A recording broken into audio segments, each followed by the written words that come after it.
Get you through my morning every day. Every morning. Ladies and gentlemen, Adelaide's Jodie and Hayesy on Nova. Jodes, it's a significant day for people in South Australia. In fact, people in the sporting landscape of this country. 10 years ago, we woke up to the news that Phil Walsh had been murdered. And it's one of those ones, I think everyone has moments in their life where they know exactly what they were doing when they heard the news. Yeah. It was absolutely shocking, and our next guest was impacted more than anyone, really, and that is Scott Camporeale. Good morning to you. Morning, guys. Thanks for having me. First and foremost, how are you feeling? I guess it's an anniversary of sorts, but how are you feeling heading into this 10-year milestone?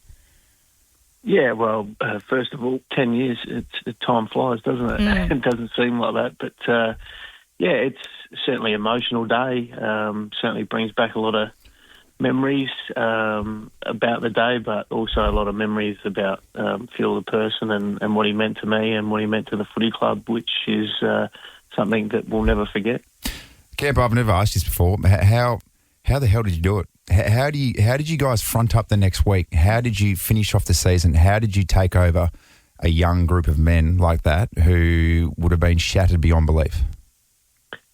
Yeah, I get that question a lot, Hazy. And, well, I guess firstly, there's no textbook on it. No. That's for sure, because it's never happened before. But I guess you rely on the key people in the club. We had some, great leaders at that point in time. Rob Chapman was there. Andrew Fagan was there. David Noble was head of footy, and, player welfare manager Emma Barr was outstanding. And we had a really strong leadership group along with assistants. But, at the end of the day, I guess, as people have said, and intimately, Hazy, with footy clubs, when things aren't going quite so well on the outside, footy clubs are a pretty good place to come in and sort of just galvanise and move on with life to a certain extent. But at the end of the day, Phil always used to say, let's get the job done. So we sort of reflected back on that. We wanted to make sure that we didn't waste the season. We were 7-5 and sitting in a pretty good position at that point in time. So it was more, I guess, the challenge to the group around, can we galvanise? Can we, finish off something that we started that he would be proud of? And, to the guys' credit, we didn't know each day, what was going to bring. Everyone grieves, in different ways. So we had a pretty open forum around that, which made the players feel more comfortable in if they didn't feel like training for whatever reason, that was okay. Yeah. But at the end of the day, the players bought in. Certainly Geelong helped us in that first game, clearly, because it happened on a Wednesday and no one was probably in a condition to play an AFL game of footy. The game's bloody hard enough as it is without having to try and deal with that. So they were outstanding, Geelong, and with their empathy, and we called it a draw that week. But I think it was good that the week after we went to West Coast, albeit we didn't win, we were able to just get away as a group and get out of Adelaide, which was probably really important for the team. Yeah. Scott, it must have felt really just surreal. Was there a moment sort of when you walked back in the club and you saw Phil's office and he's not there, where the reality of the situation hit you? Yeah, there was, Judge, and there's no doubt about that. And yeah, absolutely. The morning and then obviously being told the news and then having to walk past. We had it was the first time we had the open plan office and Phil's desk was there and I'd literally had a meeting with him, the night before, and he was a big green tea drinker. I wasn't so much. I was a coffee drinker, so he used to get a bit flat with me leaving my coffee cup on his table. But yeah, it was a lot of firsts, as you could imagine. Guys, with not being there, training, team meetings, all those sort of things. But once again, we just brought it back to playing and the love of the game and what he brought. Can I ask you what your friendship with him meant to you and what was his relationship like with the players too? Yeah, his friendship was amazing to me. I mean, we were, I guess, enemies, for want of a better word. I coached for 12 years. He'd obviously been at Port Adelaide for a fair period of time over that. So he was the midfield coach there. So we used to, I guess, go into battle in all the showdowns. So there was a lot of mutual respect there. From that perspective, but what Phil was able to do in a short period of time, and you hear that from other people and the other clubs that he worked at, was he challenged, but he showed great care and he drove high standards, and that was the thing that he brought to the playing group, and they just bought in straight away, and that's, I guess, why we had the success that we did.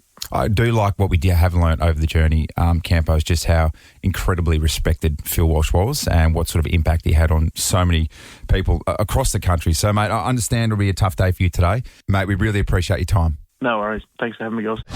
Big news breaking just a couple of hours ago, Jodes. Yes, so Sean Diddy Coombs' verdict has been delivered in his bombshell New York sex trafficking trial. Let's head over there and get the latest from Miley Hogan from Channel 7. Good morning, Miley. Good morning. Okay, what does this all mean? So sort of a win of sorts for Diddy? Look, I'll give you the rundown of the verdict. So it's a split verdict. On the most serious charges, 1 count of racketeering conspiracy and 2 counts of sex trafficking, Sean Diddy Combs has been found not guilty. But on the other 2 counts of transportation to engage in prostitution, the jury found him guilty. So we have this split verdict, a partial guilty verdict. And look, it is somewhat a legal victory for Sean Diddy Combs here. He's been acquitted of the most serious charges against him. That count of racketeering and conspiracy did carry life in prison, and he has been found not guilty of that charge. The 2 counts that he has been found guilty of carry a maximum of 10 years behind bars each, so he could face up to 20 years in prison when we get to that sentencing. Okay, so I know that his lawyers are now arguing for bail release. Do you think he'll get it? Do you think he will actually be freed for a little while before the sentencing? So this will happen in about an hour's time, and it will be interesting to see what happens here. Diddy has applied for bail before this trial started. He wanted to be out while the trial was taking place, and he lost those cases. He had to stay in custody. But now the jury has returned this verdict. That does change things. So the judge will take that into consideration because the jury has spoken here. He has been found not guilty of the most serious charges against him. But prosecutors are arguing that he should stay behind bars until the sentence is given because he does face still a time in custody, and there are concerns that he would be a flight risk, according to prosecutors. They're worried that he would intimidate witnesses or people that have been a part of this trial as well. So those are concerns that the prosecution is raising. His defence obviously want him to be let free. So we'll find out in about an hour what will happen there. Molly, what's the mood like over there? I just read a headline from the New York Post saying that outside of Manhattan, where it was, that there's Diddy supporters who are, it sounds ridiculous, but celebrating by squirting baby oil in the air and things like that. This is crazy. I have been there during the trial while it was taking place, and there were supporters outside every day waiting to see the family walk in. Some were camping outside earlier during the beginning of the trial so they could get inside to get a seat in the courtroom because it is crowded. They have overflow rooms. There's been a huge amount of interest in this case from the public who have been watching it all online, but then, of course, from his diehard supporters and fans who have been turning up to the courtroom, but there are also people who are against him as well who are turning up.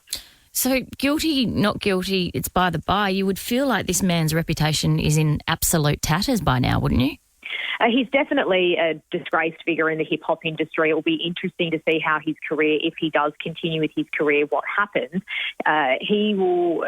I think earlier, another example is when his former girlfriend, Cassie Ventura, did bring up that this civil lawsuit against him, that she'd been beaten, and they settled a day later.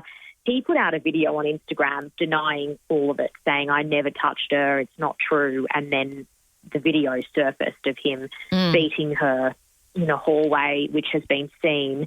So he definitely has that's out there, that he has done that. And during this trial as well, his defence team acknowledged, yes, he is a domestic abuser. He did beat his girlfriends. He did use drugs. He did use alcohol, but that's not what he was on trial for. He was on trial for those more serious charges of racketeering conspiracy, which he has been found not guilty of. But his rival, 50 Cent, has been posting things online, tearing him down. There's a lot of chat in the industry, so it will be interesting to see how all that unfolds today as well. Oh, Jesus. 50 was onto it early days. He's been quite vocal, 50. He was all over it. Miley Hogan from 7 News in the States, thank you so much for joining us this morning. Give us the latest.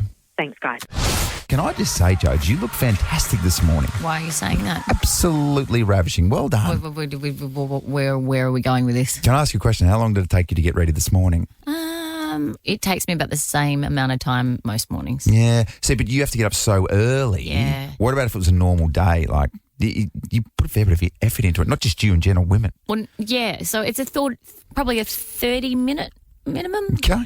30 to 40-minute process. Depends if you've got to do your hair or not, Andrew. Oh, yes, of course. If you have to wash and shampoo and condition that baby, then, geez, that's an extra 20. Why don't you just shave it off? Oh, yeah.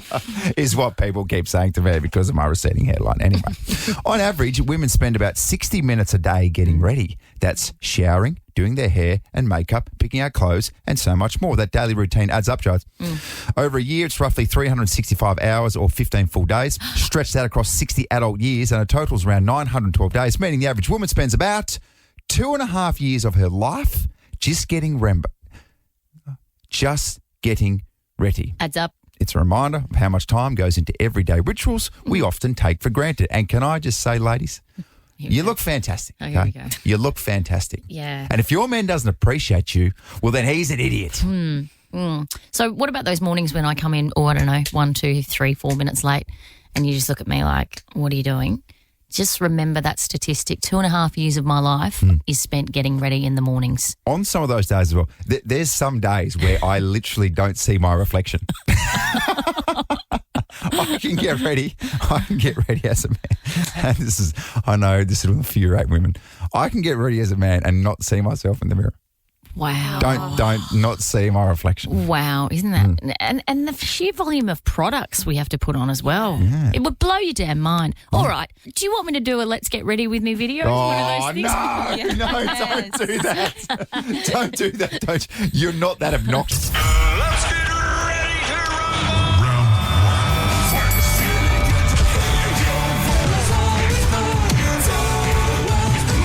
Ladies and gentlemen, Battle of the Bangers. The rules are simple. Jodie and Hayesy are about to hear 6 songs from the same year. They can select their song as it plays, but if they let it go, that song is gone. Now let's get into the bangers that are ready to battle. Back to you, Jodie and Hayesy.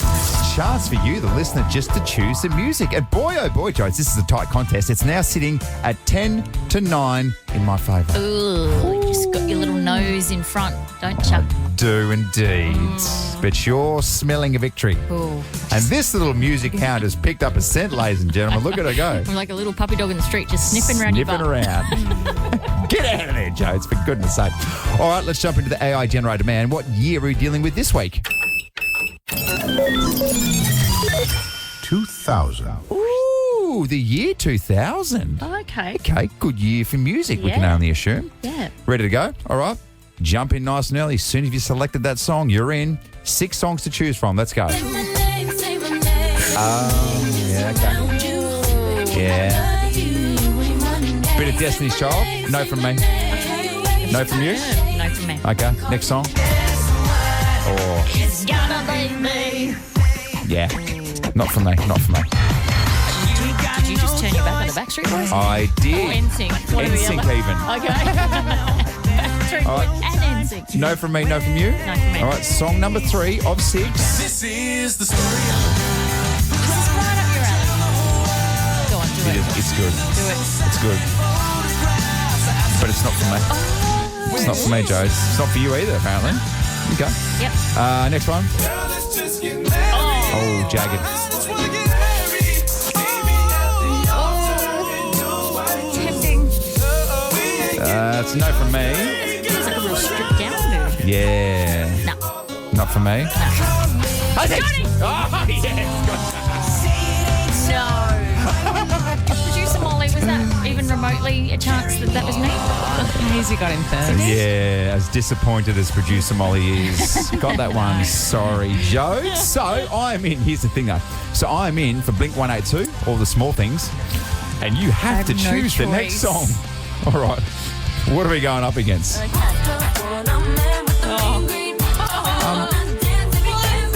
Okay. What was that giggle? I don't know. No. Good on you, Jodes. You really saved the best for last. Wow. Okay. Okay. Okay. It is Pink, Most Girls Still pink. versus All the Small Things from Blink 182. Say it ain't so. This will be one-sided. I'm hoping for 100% of the votes this week to take me to 11-9. Very dare you underestimate the Pink fans out there. That's Thank you true, very actually. much. They're quite the army. Mm-hmm. All right, please get voting. Hazy's 40 life lessons. Can I just speak from the heart for a second? It's not clever as a 21-year-old to reach over the bar at the Oxford in North Adelaide and steal booze. No. Okay? No. I'm just going to say that. Okay. And that's coming from a special place, okay? Now, tell everyone from memory, I'm thinking I know what bottle of booze it was too, and it certainly wouldn't have been worth your while. My God, it was a bottle of Ouzo. Oh! Anyway, so it wasn't me as well. It was my mate. Right. And we were both playing for Centrals at the time. Okay. And then the next week we tried to go to a 21st, which was at the bank, which was connected to the Oxford. Oh, it's next door. And the bloke who was at the door said, I don't think I should let you two in. And I'm like, what are you talking about? Why? Are we dressed too well? And he was like, no, you were stealing grog last week. And I was like, how very dare you? Excuse me? So we've got CCTV vision of both of you in the act. Yes. And then I, in a very, very cowardly way, said, well, I didn't do it. It wasn't me who actually physically did it. And he said, no, you were even worse because you were directing traffic and you were giving him the all clear. Wow. Looking around saying, yes, no, wait, go for it. So you were like the getaway car driver, effectively. Yes. Anyway, he said we had a deal with the Oxford at that stage with Centrals. We'd go there after games away from the Ponderosa. Yeah. And he said, unfortunately, we're going to cut ties with the football club now because of you two. Oh, no. And I think we managed to convince him not to tell the football club that it was because of us. Okay. It was because the Oxford was going in a different direction. Oh, right. Well, So- you've just outed yourself now. How was that $60 worth of licorice tasting spirits anyway? I think I was hungover for 2 months. Oh, yuck. I can't think of anything worse. Yeah, so take what you want from that, but there's definitely a life lesson in that. Just don't do it. In fact, don't drink. Maybe don't drink. Yeah, Is that's that the a good life idea. lesson? Yeah. Okay. Hazy's 40K birthday, which is happening tonight. It is happening tonight, and we are paying homage to you this morning. So I've got a little surprise for you now, and you just mentioned it. My love language is, well, I like writing cards, and I like writing letters, and I like saying nice things to people. This is not that.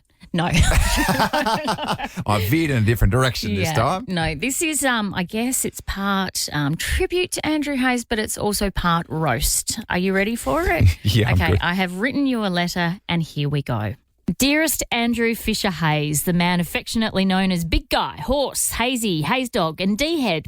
4 decades on this planet, and haven't you made a mark? All right, let me serve up this shit sandwich. Sure, you didn't quite make it to the AFL at the Swans, but you sure as hell had at least 2 solid Sandford premierships. You've always been a physically impressive man, but that alopecia and expanding forehead has got you good, which is probably why Jason Horne-Francis doesn't love you back. You can't dress yourself. You'll wear a hoodie, shorts, Crocs and socks on any given occasion. Your debit card constantly declines, and you had pet rats as a kid, you little weirdo. Your ability to seamlessly integrate an F-bomb into any chorus of any song ever is the stuff of legends, and describing your obnoxious cat Houston's butthole as a doot will go down as one of history's great expressions. All that aside, I have to say I'm so incredibly proud of the man that you've become and the friendship that we've formed. You are genuinely captivated by your wife, and while you try, you are cursed with a very limited parenting skill set. And despite that, your kids absolutely adore you, particularly Lottie, who knows a tantrum, gets her ice cream for breakfast every single time. I've watched you grow into this radio role so very beautifully, and the audience gets you and your quirky made-up words. You are funny, engaging, creative, kind and loyal. You put up with me even when I'm flat, with your own special kind of unconditional love and respect. Most importantly, what you hear on air is exactly what you get in real life. So from your Little Nova family, happy 40th birthday, my friend. We love you. P.S. Just a reminder, at every social event we've ever been to, you've peaked too early. Remember State of Origin when you couldn't find us in the stands, or when you hung from the rafters at our mate's wedding, or when you lasted 45 minutes at last year's Christmas party? Don't be that guy tonight. Oh, that's so nice. Thank you. Oh, you're so welcome. Oh, it is your love language, isn't it? That's absolutely beautiful. Thank you. I appreciate those words. You're very, very welcome. Peaks and troughs in there, though. Yeah, I was about to say, I just have to separate some of the words with the others. I'll just concentrate on all the really lovely words. I swear to God, for your 41st, it'll just be a nice one. I promise. No, I mean, every single word in that. And, working with you is one of the true blessings in my life. No, I'm joking. So thank you for being you. Jodes, likewise. Seriously, this has been so much fun. It doesn't feel like work. No. We've said that since day dot. It really, really doesn't feel like work. And that is because you, one, are carrying us, and two, because it's so fun. Yeah. So thank you so much. I can't wait for tonight. It's going to be so fun to celebrate with everyone in the Nova team, and also so many of these beautiful listeners that we've met across the journey. Come along for the ride with us. It's been great. Oh, jeez. I mean, it's not ending, for goodness sake. Yeah. What's happening in my chest at the moment? These weird fuzzy feelings. Jesus, can't you play Jelly Roll or something? So Prince George is turning 12 on July 22. Yeah. And that means the heir to the British throne will no longer be able to fly on the same aircraft as his father, Prince William. Okay, because If the plane goes down, there goes two generations or two kings. needs someone essentially. ready to go. They do that with like some of the Premier League teams like Manchester United. They can't all fly together. Is that true? Yeah. Really? Yeah, well, back in the day, there was a plane crash. Like I'm talking like early 1900s. Yeah. There was a plane crash that took out a whole entire Manchester United team. So from that day forth. But now I think, say, for the NBA teams, they definitely all travel together. On private jets. Yes, and there's vision of when, Team USA fly Can you to imagine different countries, how much etc. money would be on that plane? Oh, it's insane. That's nuts, isn't it? So this strict rule is designed to protect the royal family's future line of succession in the event of a tragedy occurring, and that will eventually affect Princess Charlotte and Prince Louis, who won't be able to fly with their older brother. Okay. So they're all going to split up. Oh, that's a shame. Flying with your siblings fun. Do you want more rules? Yes, please. What do you got? No baby food or shellfish. Unsurprisingly, they've got, personal chefs who make all their food from scratch. Oh, okay, fancy pants. But the shellfish thing is because it's the easiest food to get sick from. So they need to avoid it whenever possible. No electronic toys. They can't have iPads. Oh, my gosh. Good luck, Will and Kate. Yeah.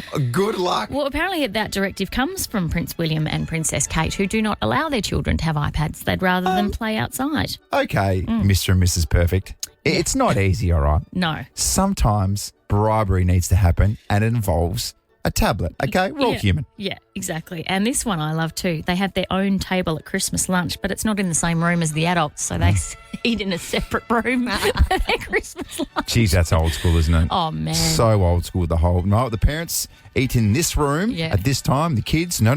You're not allowed to associate with the adults. Yeah, it's That's very not similar happening. in the Oddie household, but ours is a fold-up trestle table with a plastic tablecloth and It's good, isn't it? some cups. Especially when maybe mum some and or dad is eating on the coffee table in front of the couch. So there you go. Very interesting. Yeah. Okay. Now I'm second-guessing myself about that Manchester United thing, whether that actually happened at all or if it was a figment of my imagination. Well, they do travel together as a team now. Right. So, yeah. Okay, Jones. Thanks for backing me up there, Well, producer Nolly. it's too late to back out now.